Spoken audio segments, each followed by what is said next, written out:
Bonjour Gwenaël, bonjour Adèle, merci beaucoup d'être avec moi aujourd'hui. Donc Gwenaël, vous êtes associé fiscaliste au sein de EY Société Avocats, spécialisé en fiscalité indirecte, TVA, douane et également responsable du Digital Hub. Adèle, vous êtes associé au sein d'EY Consulting, spécialisé en supply chain et opérations.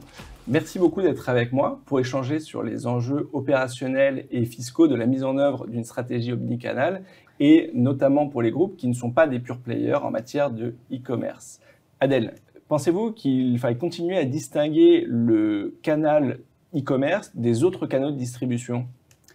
Alors, on a touché un peu certains points du sujet lorsqu'on a parlé de modèle opérationnel. Donc, c'est une question qui se pose et qui va continuer à se poser entre les phases où on commence à développer un peu de e-commerce versus ce qu'on connaît notamment avec l'essor et l'accélération du e-commerce.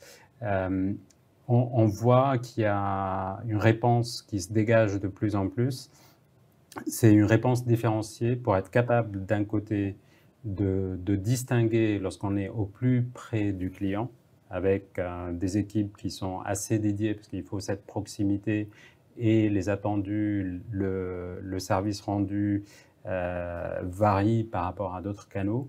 Mais par contre, pour accentuer les investissements, la capacité à faire, on voit de plus en plus de commonalité avec les autres canaux. Je donne un exemple très simple qui est sur la dimension logistique. Je peux, disons, il y a quelques années, on était plutôt sur une logistique un peu à part pour le e-commerce. Ce qui se dégage de plus en plus, c'est plutôt une logistique qui est spécialisée pour le last mile et la livraison au client final au plus près dans les marchés. Mais pour être capable de mobiliser les compétences, les capacités et la capacité logistique, mais aussi les investissements, il faut une cohérence globale pour pouvoir être capable de gérer tout ça. Optimiser les stocks, intelligemment allouer entre les canaux, etc. Puisqu'on n'est plus, et surtout pour un nombre croissant d'acteurs, dans une part minimale de e-commerce qu'on peut laisser de côté. Gwenaël, et cette distinction des différents canaux de distribution, est-ce qu'elle a également un sens en matière de fiscalité ? En fait, pour l'instant, j'allais dire malheureusement, parce qu'opérationnellement, vous semblez dire, Adèle, que ce serait bien qu'il y ait une fluidité et le moins finalement de distinction possible entre les différents canaux dans la gestion opérationnelle des activités. Et fiscalement, pour l'instant, je vous ai déjà expliqué qu'il y a un premier maillage qui est territorial, alors que ce n'est pas forcément la réalité du commerce ou des opérations qui sont réalisées sur nos territoires.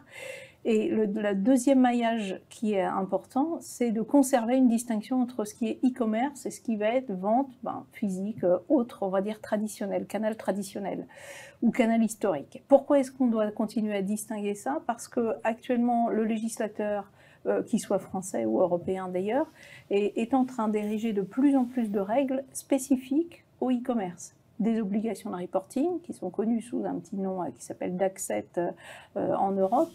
Donc des obligations pour les opérateurs des plateformes de e-commerce de remonter des données aux administrations fiscales sur les opérations qui sont réalisées. Ça ne concerne pas que les ventes à des particuliers, le B2C mais aussi le B2B.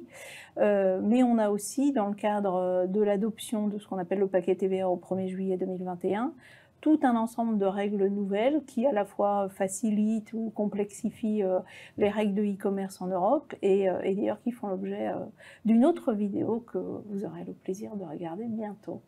Adèle, post-Covid, on voit bien qu'on assiste à un changement de paradigme où le e-commerce, qui était auparavant, jusqu'à présent, un canal de distribution secondaire, prend une place de plus en plus importante. Est-ce que ça oblige également les entreprises à changer leur modèle opérationnel ? Oui, clairement, il y a un changement radical de dimension et une accélération énorme puisqu'on a des clients, par exemple, qui ont vu la part e-commerce multipliée par 3 ou 4 et avec des projections qui restent très, très significatives. Donc là, on était sur une part relativement marginale du chiffre d'affaires. Lorsque ça devient un canal principal, la réponse d'un point de vue opérationnel, supply chain et modèle de fonctionnement, elle n'est pas du tout la même. Et l'enjeu, et on accompagne plusieurs entreprises dans ce sens, c'est à la fois comment être capable de gérer efficacement une telle part et diversité de canaux dans l'activité, mais aussi des croissances à 2 chiffres dans certains cas.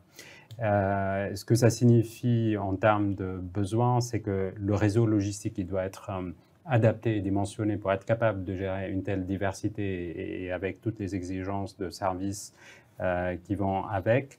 D'un point de vue compétences humaines aussi, ça amène des besoins additionnels, mais aussi ça pousse à des investissements assez significatifs dans tout ce qui est digitalisation, puisque la complexité n'est plus la même. Lorsque vous êtes historiquement à gérer peut-être quelques dizaines de milliers de commandes, vous pouvez être appelé à en gérer 10 fois plus, 100 fois plus, avec des commandes beaucoup plus fragmentées et des exigences qui sont complètement différentes de ce qu'on a connu jusqu'à maintenant. Donc il y a beaucoup de travaux au sein des entreprises justement pour préparer cette transformation et être capable d'être pérenne, puisqu'il ne s'agit pas uniquement d'être capable de le faire, mais il faut le faire d'une manière rentable. Et justement, cette multiplication des commandes me pousse à vous poser une autre question. Cette multiplication engendre également une multiplication des retours. On sait que pour certaines entreprises, ça représente jusqu'à 25% des commandes. Or, ça a un impact environnemental significatif. On sait que les enjeux environnementaux sont au cœur des préoccupations des politiques, mais surtout des clients, qui sont de plus en plus attentifs à ces sujets. Comment est-ce que, selon vous, les entreprises peuvent faire face à cette nouvelle dimension ?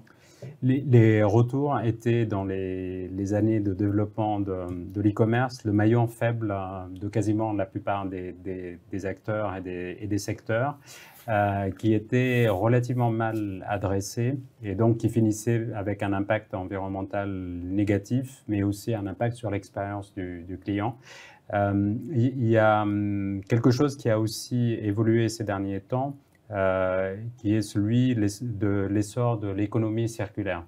Et en fait, la jonction entre le besoin de retourner des articles, parce qu'on en commande plus, et l'impératif de recycler, de gérer la boucle de retour correctement, a fait que l'écosystème s'est développé, les capacités des entreprises, mais aussi disons, les capacités internes des entreprises, mais aussi l'écosystème autour des entreprises pour gérer tout ça s'est développé. Et au final, ça a permis d'atténuer cet angle faible de l'e-commerce et de l'améliorer et du coup d'apporter des gains à la fois en termes d'expérience client, mais aussi d'impact environnemental. Et on voit aujourd'hui, il y a plutôt une dynamique positive dans ce sens, et qui devient aussi quelque part une obligation, puisque même d'un point de vue réglementaire, on le voit dans le textile et d'autres secteurs, l'obligation de gérer ses retours, de recycler, de collecter, etc., deviennent de plus en plus pressantes. Et tous ces facteurs-là font qu'au final, on arrive de mieux en mieux à gérer ce qui était un maillon faible. Et Gwenaëlle, d'un point de vue fiscal, la gestion de ces retours a également des implications très importantes, notamment dans un contexte international. Est-ce que vous pouvez nous en dire un peu plus ? Et je peux reprendre exactement les mêmes termes que celui que vous avez employé de maillon faible ou de points très douloureux à gérer, probablement par les entreprises. Quand vous avez une multitude de ventes pour des petits montants, c'est très compliqué d'organiser les retours et sans frottements fiscaux, notamment dans un contexte international, ça implique d'abord de formaliser des annulations de vente, des factures, d'organiser des écritures comptables qui vont faire constater tout ça. Donc ça peut être assez lourd en termes de volume et de gestion. Ça suppose évidemment d'avoir des outils technologiques qui permettent de le faire. Mais en plus, dans un environnement transfrontalier et en fonction du modèle opérationnel choisi, centralisé, décentralisé dont on a parlé tout à l'heure, on va avoir en général une obligation de faire revenir le bien au point de départ initial, ce qui d'un point de vue opérationnel n'est pas forcément la meilleure efficacité rêvée ou souhaitée. Adèle, peut-être pour conclure, est-ce que vous pourriez nous dire quelques mots sur les nouveautés que vous anticipez dans les prochaines années en matière de gestion de la supply chain, notamment dans un contexte omnicanal ? Le premier commentaire, c'est que la supply chain est devenue un enjeu stratégique, on l'a vu avec le Covid. Donc, toutes les entreprises maintenant mettent le focus sur le sujet et revoir leur stratégie pour être capable de se développer. L'un des éléments clés de ces stratégies-là, c'est la digitalisation, à la fois pour être capable de mieux gérer la demande, l'omnicanalité, toute la complexité qui va avec, mais aussi au-delà de ces choses qui sont déjà établies, qui sont déjà mises en place chez plusieurs acteurs et deviennent quelque part des standards et de plus en plus appliqués par la majorité, on voit apparaître des nouveaux modèles, des nouvelles technologies. On a tous entendu parler de la livraison par drone ou des choses comme ça, qui étaient il y a quelques années un peu perçues comme de la science-fiction, mais on voit aujourd'hui il y a des cas qui sont opérationnels un peu partout dans le monde, et des tests qui sont faits aussi en France. Et donc, il y a des choses qu'on voit aujourd'hui émerger comme des tests qui deviendront pour une bonne partie des standards, et on est certain de voir beaucoup de choses évoluer dans les années à venir. Merci beaucoup à tous les deux, c'était passionnant. Merci.